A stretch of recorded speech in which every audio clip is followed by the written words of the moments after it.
Kali ini makannya rica-rica ala-ala aku, enak banget sih ini, apalagi dimakan siang hari. 1 kilogram ayam, kemudian 10 siu bawang putih, 10 siu bawang merah, 3 butir kemiri, 30 biji cabai rawit, 3 buah cabai merah besar, 3 ruas lengkuas, kemudian 1 batang bawang prei, kemudian ada kunyit bubuk, ketumbar bubuk, jahe bubuk, kemudian ada 1 sendok teh garam, setengah sendok teh penyedap rasa. Langkah pertama, lengkuasnya itu kita iris tipis-tipis seperti ini dulu, supaya apa? Pada saat kita blender atau kita chopper, itu lengkuasnya cepat halus. Karena lengkuas ini sifatnya itu keras ya, saat kita blend itu kalau nggak diiris tipis-tipis seperti ini, agak susah blendernya. Selanjutnya kita siapkan bawang prei-nya tadi, lalu kita iris tipis-tipis seperti ini hingga selesai. Kemudian kita sisihkan ya. Oke, selanjutnya kita blender bawang putih, bawang merah, dan kemirinya. Ini aku tambahkan sedikit air ya, biar gampang pada saat kita blender seperti ini. Setelah di blender jadinya seperti ini ya, kemudian kita sisihkan. Oke, selanjutnya kita blender lagi lengkuasnya yang udah kita iris tipis-tipis tadi. Ini aku beri sedikit air ya, supaya pada saat di blender itu lebih gampang dan lebih cepat hasilnya seperti ini ya. Teksturnya seperti itu. Ini airnya nanti aku buang ya. Oke, ini tekstur lengkuasnya udah kita blender, itu airnya aku buang supaya nggak sepet ya pada saat kita masak, jadi rasanya tuh lebih enak. Lalu kita chopper cabai merah besar, cabai rawit. Ini juga aku tambahkan sedikit air ya, supaya lebih gampang pada saat di blender hasilnya seperti ini. Selanjutnya kita tumis semua bumbu ya, nyalakan kompor, naikkan wajan yang sudah bersih. Kemudian setelah itu kita tuang sedikit minyak ya, atau secukupnya. Sesuai selera juga, kalau mau minyaknya banyak bisa lebih banyak lagi. Kalau ini sesuai selera saya ya. Kita tuang minyaknya, tidak harus panas banget. Lalu kita masukkan bumbu halusnya tadi ya. Kita masukkan bumbu halusnya.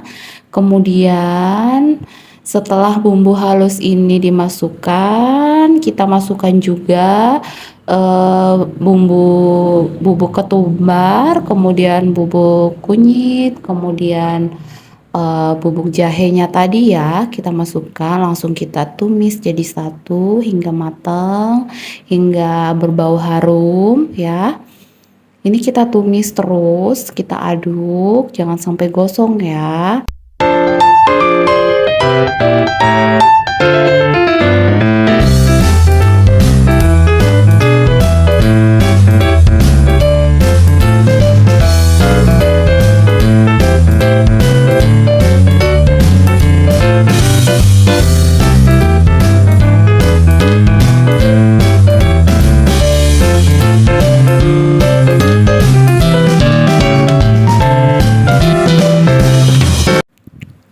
Oke, selanjutnya setelah bumbunya agak setengah matang, kita masukkan cabai rawit.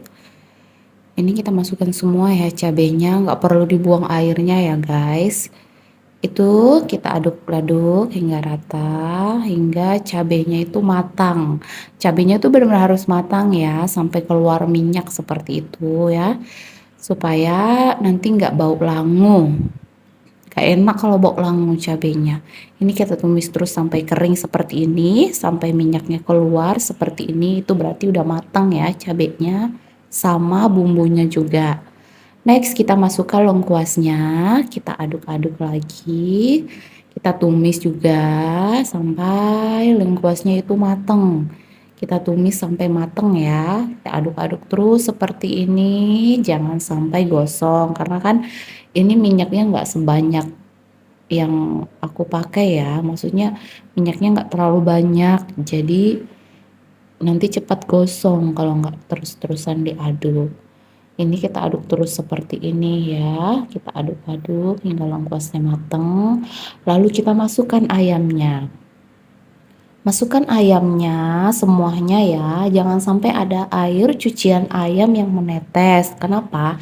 Supaya nanti tuh ayamnya itu nggak licin ya pada saat kita masak atau pada saat mateng itu tuh dagingnya nggak terlalu licin dan nggak bau juga. Ini kita nggak kasih air dulu ya, ini kita tumis-tumis terus, kita aduk-aduk terus hingga setengah matang seperti ini ya, supaya nanti dagingnya nggak licin, pokoknya seperti itulah. Jadi lebih enak dia. Kita aduk-aduk terus ya kan, sampai setengah matang seperti ini. Kalau sudah seperti ini tuh udah bisa kita beri air, secukupnya ya. Secukupnya aja kita tuangkan air secukupnya, tidak harus ayamnya itu tenggelam semua, secukupnya aja. Supaya karena kan ayam itu nanti pada saat dia proses pematangan itu dia mengeluarkan air ya. Jadi kalau kita tuang air terlalu banyak, nanti ayamnya kelembekan karena ini ayamnya ayam potong, bukan ayam kampung. Itu supaya ayamnya nggak hancur pada saat kita aduk ya. Ini kalau masih dirasa kurang bisa ditambahin sedikit. Yang penting ayamnya tuh tidak harus tenggelam semua ya, cukup setengahnya aja. Tuh, supaya ayamnya nggak hancur pada saat kita aduk-aduk nanti, supaya juga airnya cepat kering. Karena kan ayam ini matangnya cepat ya, nggak butuh proses yang lama banget. Ini kita aduk-aduk terus seperti ini ya, kita aduk hingga rata, nanti hingga mendidih, hingga setengah matang, lalu nanti kita bumbuhin. Oke, kalau udah seperti ini, udah bisa kita tambahkan penyedap rasa ya. Ini aku pakai masako ayam ya, sama garam. Itu aja sih, aku nggak pakai MSG atau yang lain-lainnya, cukup pakai masako ayam aja sama garam. Ini kita aduk-aduk hingga rata, hingga semua garam dan penyedap rasanya itu tercampur rata beserta bumbu dan ayam-ayamnya ya. Kemudian kalau udah aduk rata seperti ini, kita biarkan hingga ayamnya mateng ya, nggak usah terlalu diaduk terus, nanti hancur ayamnya ya. Kita biarkan hingga mendidih, hingga mateng, hingga airnya itu menyusut ya. Kalau airnya udah menyusut seperti ini tuh, itu tandanya ayamnya udah mateng. Kemudian siap kita kasih daun bawang pre ya. Kenapa aku pakai bawang pre? Karena stok di aku tuh lagi nggak ada bawang prenya guys. Sorry, lagi nggak ada daun jeruknya. Jadi aku pakai bawang pre aja ya. Itu juga enak kok, wangi. Kalau pakai daun jeruk lebih wangi lagi sih, cuman karena yang di kulkas adanya itu, jadi kita pakai itu aja ya.